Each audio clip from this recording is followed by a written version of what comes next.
Buenas noches, bienvenidos a Historias de Fogata de Medianoche. Mi nombre es Rogelio Donet y seré su anfitrión esta noche. En esta fogata contamos historias tanto de autores clásicos como de mi propia autoría. Esta noche nos encontramos en la abadía de Fitero, en su abandonada biblioteca, donde cada uno de los tomos están llenos de polvo, telarañas y un poco roídos por los ratones por el paso del tiempo. Pero nos hemos encontrado un extraño manuscrito, el cual parece que no ha sido atacado por los ratones. Un miserere. Un miserere es un manuscrito lleno de notas musicales y estrofas de los coros religiosos que los monjes suelen cantar. Y según dicen los rumores, que grandes músicos se han basado en este miserere para crear sus grandes obras musicales. Pero solo hay un pequeño problemita. No está completo y hay una leyenda de cómo fue escrito. Acompáñanos a escuchar esta increíble leyenda redactada por Gustavo Adolfo Becker acerca de este miserere, sobre su misteriosa y oscura creación en una noche de Jueves Santo, para que nos quede una sola pregunta por responder. ¿Fue real todo lo que pasó a aquel hombre que escribió el miserere, siendo un regalo divino, o la caída a la locura de un hombre que se había puesto como objetivo escribir el mejor miserere del mundo para ser perdonado por todos sus pecados? Acompáñanos a descubrirlo en esta historia. El miserere de Gustavo Adolfo Becker. Hace algunos meses que, visitando la célebre abadía de Fitero y ocupándome en revolver algunos volúmenes en su abandonada biblioteca, descubrí en uno de sus rincones 2 o 3 cuadernos de música bastante antiguos, cubiertos de polvo y hasta comenzados a roer por los ratones. Era un miserere. Yo no sé la música, pero le tengo tanta afición que, aun sin entenderla, suelo coger a veces la partitura de una ópera y me paso las horas muertas hojeando sus páginas, mirando los grupos de notas más o menos apiñadas, las rayas, los semicírculos, los triángulos y las especies de etcéteras que llaman llaves, y todo eso sin comprender una jota ni sacar el maldito el provecho. Consecuente a mi manía, repasé los cuadernos, y lo primero que me llamó la atención fue, aunque en la última página había esta palabra latina, tan vulgar en todas las obras, finis, la verdad era que el miserere no estaba terminado, porque la música no alcanzaba sino hasta el 10º versículo. Esto fue, sin duda, lo que me llamó la atención primeramente, pero luego que me fijé un poco en las hojas de la música, me chocó más aún el observar que, en vez de esas palabras italianas que ponen en todas, como maestoso, allegro, ritardano, più vivo, apiarse, había unos renglones escritos con una letra muy menuda y en alemán, de los cuales algunos servían para advertir cosas tan difíciles de hacer como esto: crujen los huesos, y de sus médulas ha de perecer que salen los alaridos. O esta otra: la cuerda aúlla sin discordar, el metal atruena sin ensordecer. Por eso suena todo, y no se confunde con nada, y es toda la humanidad que solloza y gime, o la más original de todas, sin duda, recomendada al pie del último versículo. Las notas son huesos cubiertos de carne, lumbre inextinguible, los cielos y su armonía, fuerza y dulzura. ¿Sabéis qué es esto?, pregunté a un viejecillo que me acompañaba, al acabar de medio traducir estos renglones, que parecían frases escritas por un loco. El anciano me contó entonces la leyenda que voy a referiros. Hace ya muchos años, en una noche lluviosa y oscura, llegó a la puerta el claustral de esta abadía en un romero y pidió un poco de lumbre para secar sus ropas, un pedazo de pan con que satisfacer su hambre y un albergue cualquiera donde esperar a la mañana y proseguir con la luz del sol su camino. Su modesta colación, su pobre lecho y el encendido hogar puso el hermano a quien hizo esta demanda a la disposición del caminante, al cual, después de que se hubo repuesto de su cansancio, interrogó acerca del objeto de su romería y del punto en que se encaminaba. «Yo soy músico», respondió el interpelado. «He nacido muy lejos de aquí, y en mi patria gocé de un gran renombre. En mi juventud hice de mi arte un arma poderosa de la seducción, y encendí con él pasiones que me arrastraron a un crimen. En mi vejez quiero convertir al bien las facultades que he empleado para el mal, redimiéndome por donde mismo pude condonarme». Como las enigmáticas palabras del desconocido no pareciesen del todo claras al hermano Lego, en quien ya comenzaba la curiosidad a despertarse e instigado por esta, continuara en sus preguntas, su interlocutor prosiguió de este modo. «Lloraba yo en el fondo de mi alma la culpa que había cometido, mas al intentar pedirle a Dios misericordia, no encontraba las palabras para expresar dignamente mi arrepentimiento, cuando un día se fijaron mis ojos por casualidad sobre un libro santo. Abrí aquel libro y en una de sus páginas encontré un gigante grito de contradicción verdadera, un salmo de David, en el que comienza Miserere mei Deus. Desde ese instante en que hube leído sus estrofas, mi único pensamiento fue hallar una forma musical tan magnífica, tan sublime, que abastece a contener el grandioso himno del dolor del rey profeta. Aún no lo he encontrado, pero si logro expresar lo que siento en mi corazón, lo que oigo confusamente en mi cabeza, estoy seguro de hacer un miserere tal y tan maravilloso que no hayan oído otro semejante los nacidos, tal y tan desgarrador que al escuchar el primer acorde los arcángeles dirán conmigo, cubiertos de ojos de lágrimas y dirigiéndose al Señor, misericordia, y el Señor la tendrá en su pobre criatura».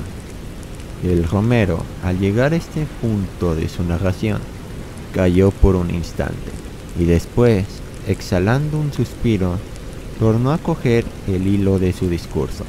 El hermano Lego, algunos dependientes de la abadía y 2 o 3 pastores de la granja de los frailes que conformaban el círculo alrededor del hogar, escuchaban en un profundo silencio.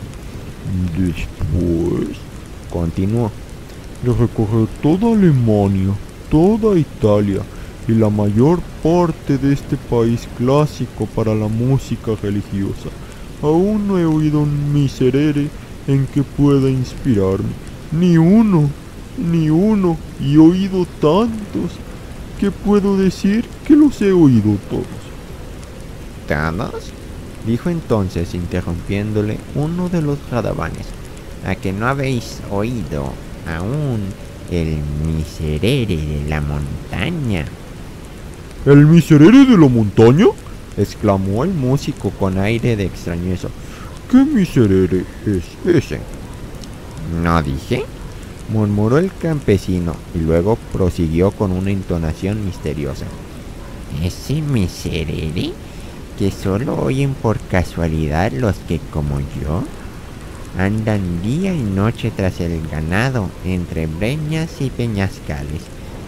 Es toda una historia, una historia muy antigua, pero tan verdadera como, al parecer, increíble.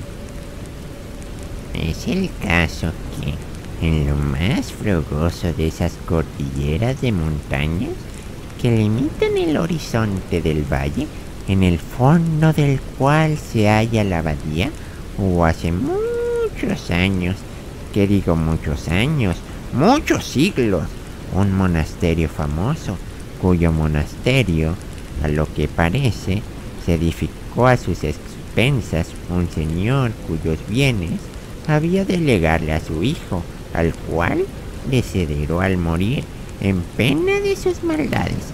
Hasta aquí todo fue bueno, pero es el caso de este hijo que, por lo que se verá más adelante, debió ser la piel del diablo, si no es que era el mismo diablo en persona, sabedor de que sus bienes estaban en el poder de los religiosos y de que su castillo se había transformado en una iglesia, que unió unos cuantos bandoleros, camaradas suyos, en la vida de la perdición que emprendiera al abandonar la casa de sus padres.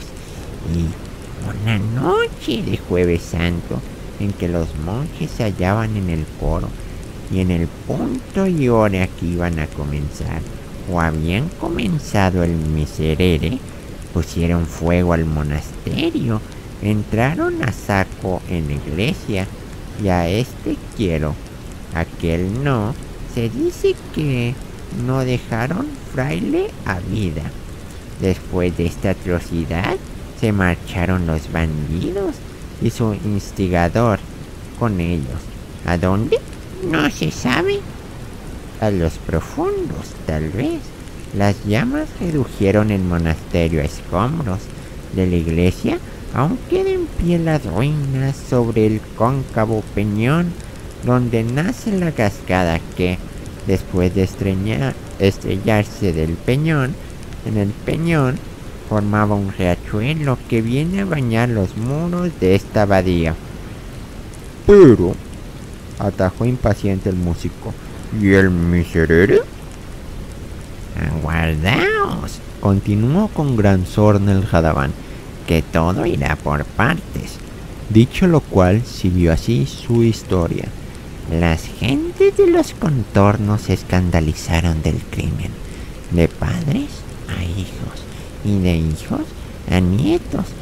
Se refirió con horror las largas noches de velada, pero lo que mantiene más viva su memoria es que todos los años, tal noche como en la que se consumió, se ven brillar luces a través de las ventanas rotas de la iglesia y se oyen como una especie de música extraña y los cantos lúgubres y aterradores que se perciben a intervalos y en las ráfagas del aire. Son los monjes, los cuales, muertos tal vez sin hallarse preparados para presentarse en el tribunal de Dios, limpios de toda culpa, vienen aún del purgatorio en penetrar su misericordia, cantando el miserere. Los circunstantes se miraron unos a otros, con muestras de incredulidad. Solo el Romero, que parecía vivamente preocupado con la narración de la historia, preguntó con ansiedad al que la había referido. ¿Y decís que este portento se repite aún? Dentro de 3 horas comenzará sin falta alguna, porque precisamente es la noche de Jueves Santo y acaban de dar las 8 en el reloj del abadío. ¿A qué distancia se encuentra el monasterio? A 1 legua y media escasa. Pero, ¿qué hacéis? ¿A dónde vais con una noche como esta? ¡Estáis dejando de Dios!, exclamaron todos al ver que el Romero, levantándose de su estaño y tomando el bordón, abandonaba el hogar para dirigirse a la puerta. ¿A dónde voy? A oír esa maravillosa música, a oír el grande, el verdadero miserere. el miserere de los que vuelven al mundo después de muertos y saben lo que es morir en el pecado. Y diciendo esto, desapareció de la vista del espantado lego y de los no menos atónitos pastores. El viento zumbaba y hacía crujir las puertas, como si una mano poderosa pugnase por arrancarlas de sus quicios. La lluvia caía en turbiones, azotando los vidrios de las ventanas, y de cuando en cuando la luz de un relámpago iluminaba por un instante todo. Horizonte, desde ella se descubría. Pasado el primer momento de estupor, ¡Está loco!, exclamó el lego. ¡Está loco!, repitieron los pastores y atizaron de nuevo la lumbre y se agruparon alrededor del hogar. 2. Después de 1 o 2 horas de camino, el misterioso personaje que clasificaron de loco en la abadía, remontando la corriente del riachuelo que le indicó el radaván de la historia, llegó al punto en que se levantaban negras e imponentes las ruinas del monasterio. La lluvia había cesado. Las nubes flotaban en oscuras bandas, por entre cuyos jirones se deslizaba a veces un furtivo rayo de luz pálida y dudosa, y en el aire, al azotar los fuertes mochones y extenderse por los desiertos claustros, diríase que exhalaba gemidos. Sin embargo, nada sobrenatural, nada extraño, venía a herir la imaginación. Al que había dormido más de una noche sin otro amparo que las ruinas de una torre abandonada o un castillo solitario, al que habían arrozado en una larga peregrinación 100 y 100 tormentas, todos aquellos ruidos le eran familiares. Las gotas de lluvia que se filtraban entre las grietas de los rotos arcos y caían sobre las losas con un rumor acompasado como el de la péndola de un reloj, los gritos del búho que graznaba refugiado bajo el nimbo de piedra de una imagen de pie aún en el hueco del muro, el ruido de los reptiles que, despiertos de su letargo por la tempestad, sacaban sus disformes cabezas de los agujeros donde duermen, o se arrastraban entre los caramangos y los zarzales que crecían al pie del altar. Entre las junturas de las lápidas sepulcrales que formaban el pavimento de la iglesia, todos esos extraños y misteriosos murmullos de campo, de la soledad y de la noche, llegaban perceptibles al oído del romero, que, sentado sobre la mutilada estatua de una tumba, aguardaba ansioso la hora en que debiera realizarse el prodigio.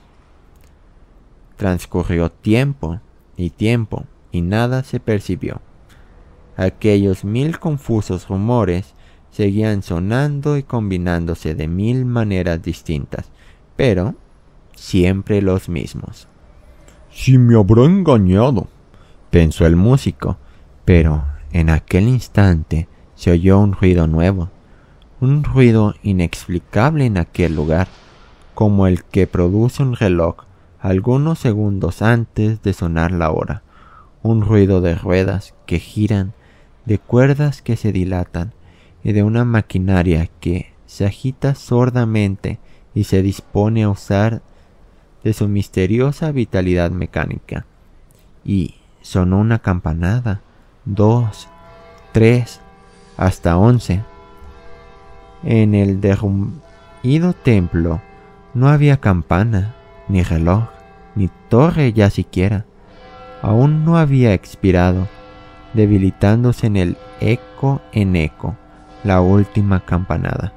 Todavía se escuchaba su vibración temblando en el aire, cuando los dorseles de granito que cobijaban las esculturas, las gradas de mármol de los altares, los sillares de las ojivas, los calados antepechos del coro, los festones de tréboles de las cornisas, los negros machones de los muros, el pavimento, las bóvedas.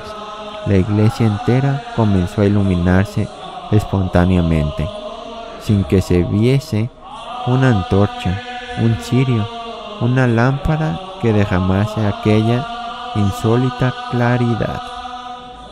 Parecía como un esqueleto de cuyos huesos amarillos se desprende ese gas fosfórico que brilla y humea en la oscuridad con una luz azulada, inquieta y medrosa. Todo pareció animarse, pero con ese movimiento galvánico que imprime a la muerte contradicciones que parodian la vida, movimiento instantáneo, más horrible aún que la inercia del cadáver que agita con su desconocida fuerza. Las piedras se reunieron a las piedras, el ara, cuyos rotos fragmentos se veían antes esparcidos sin orden, se levantó intacta, como si acabase de dar en ella su último golpe de cincel el artífice, y a par del ara se levantaron las derivadas capillas, los rotos capiteles y las destrozadas e inmensas series de arcos que, cruzándose y enlazándose caprichosamente entre sí, formaron con sus columnas un laberinto de pórfido. Una vez reedificado el templo, comenzó a oírse un acorde lejano que pudiese confundirse con el zumbido del aire, pero era un conjunto de voces lejanas y graves que parecían salir del seno de la tierra e irse elevando poco a poco, haciéndose cada vez más perceptible. El osado peregrino comenzaba a tener miedo, pero con su miedo luchaba aún su fanatismo por todo lo desusado y maravilloso, y alentado por él, dejó la tumba sobre que reposaba, se inclinó al borde del abismo, por entre cuyas rocas saltaba el torrente, desempeñándose con un trueno incesante y espantoso, y sus cabellos se erizaron de horror. Mal envueltos en los jirones de sus hábitos, caladas las capuchas bajo los pliegues de las cuales contrastaban con sus descarnadas mandíbulas y los blancos dientes las oscuras cavidades de los ojos de sus calaveras, vio los esqueletos de los monjes que fueron arrojados desde el pretil de la iglesia a aquel precipicio, salir del fondo de las aguas y agarrándose con los largos dedos de sus manos de hueso a las grietas de las peñas, trepar por ellas hasta tocar el borde, diciendo con voz baja y sepulcral, pero con una desgarradora expresión de dolor, el primer versículo del Salmo de David. Miserere mei, Deus, secundum magnam misericordiam tuam. Cuando los monjes llegaron al peristilo del templo, se ordenaron en 2 hileras y, penetrando en él, fueron a arrodillarse en el coro, donde, con una voz más elevada y solemne, prosiguieron entonando los versículos del Salmo. La música sonaba al compás de sus voces. Aquella música era el rumor distante del trueno, que, desvanecida la tempestad, se alejaba murmurando. Era el zumbido del aire, que gemía con la concavidad del monte. Era el monótono ruido de la cascada, que caía sobre las rocas, y la gota de agua que se filtraba, y el grito del búho escondido, y el roce de los reptiles inquietos.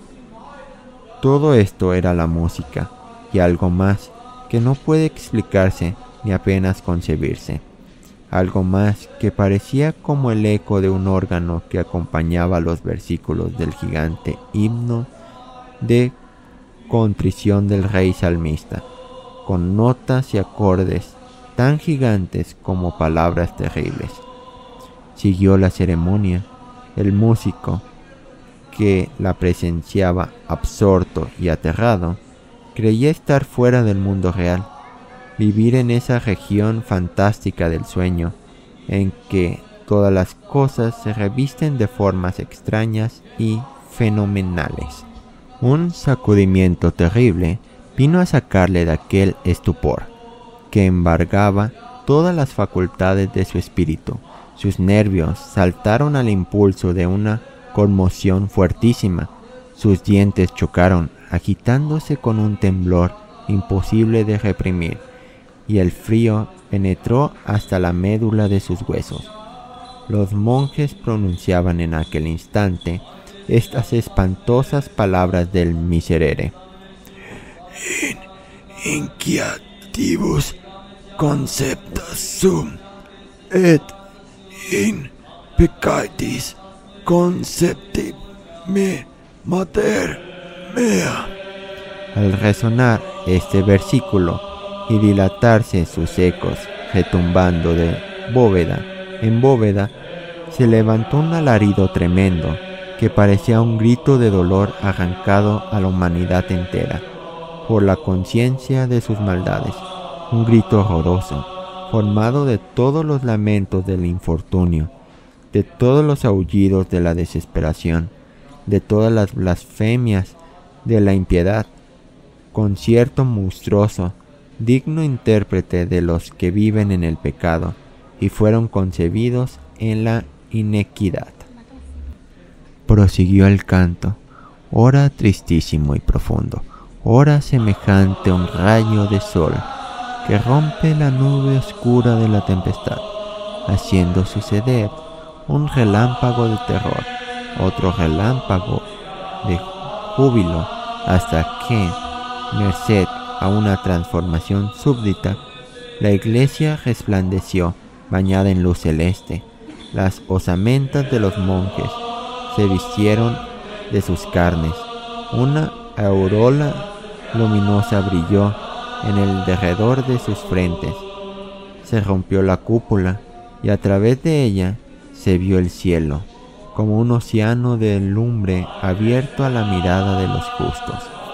Los serafines, los arcángeles, los ángeles y las jecarías acompañaban con un himno de gloria este versículo, que subía entonces al trono del Señor como una tromba armónica, como una gigantesca espiral de un sonoro incienso.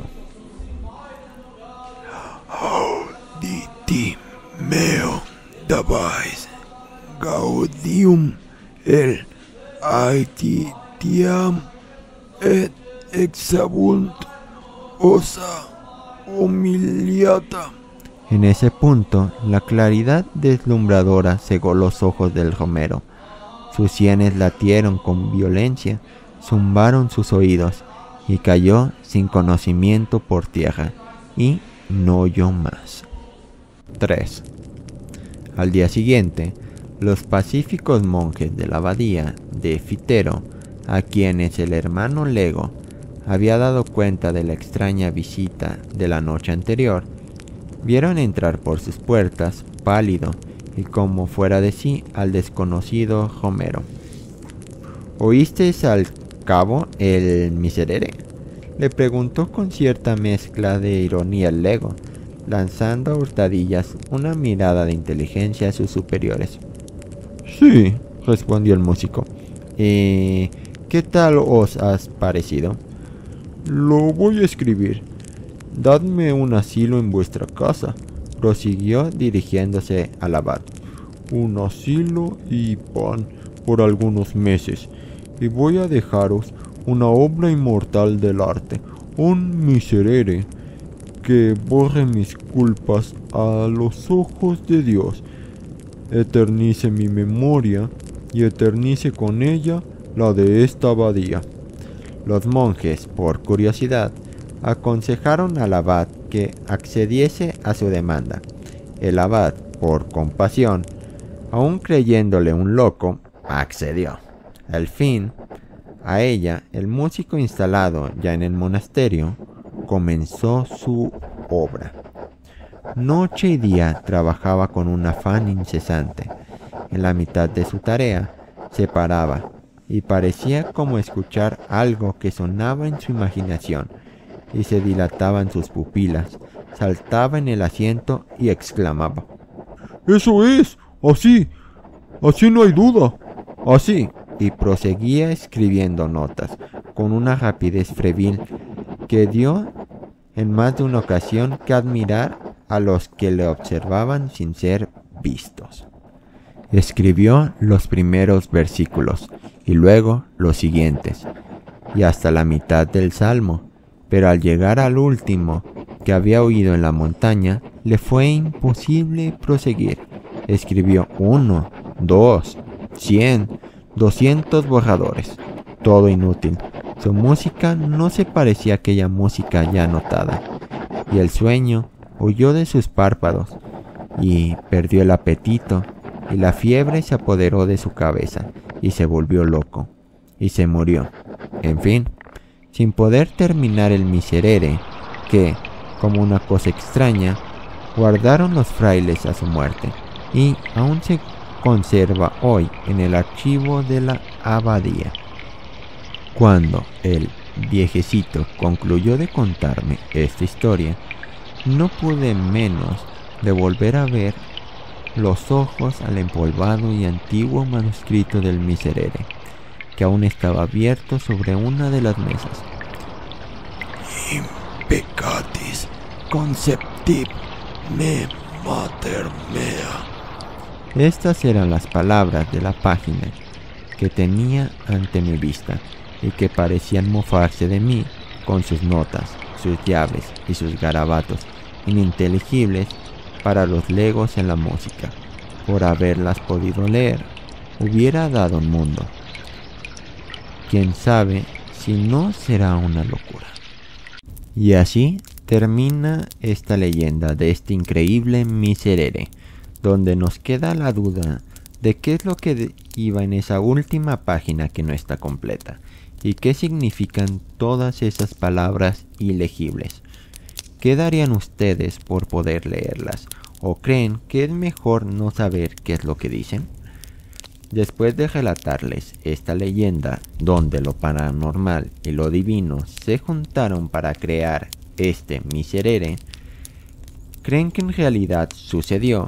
¿O fue todo producto de una mente atormentada, con una promesa para limpiar su alma, la soledad de la noche, y que cayó a la locura? Les invito a dejar sus reflexiones en la sección de comentarios acerca de esta historia, y si les gustaría seguir escuchando más leyendas de Gustavo Adolfo Bécquer. Si te gustó esta historia, donde lo divino y lo paranormal se juntan, te invito a darle me gusta y a compartirla con cualquier persona que guste de las historias de misterio, de las leyendas y de los misterios inexplicables. Recuerda suscribirte para estar atento a las nuevas historias que estaremos compartiendo en esta fogata cada viernes a las 6 p.m. Ha llegado la hora de apagar la fogata esta noche, pero recuerda una cosa: todas las leyendas, por más fantasiosas y poco creíble que parezcan, tuvieron que tener algo que sí sucedió en realidad para ser conocidas.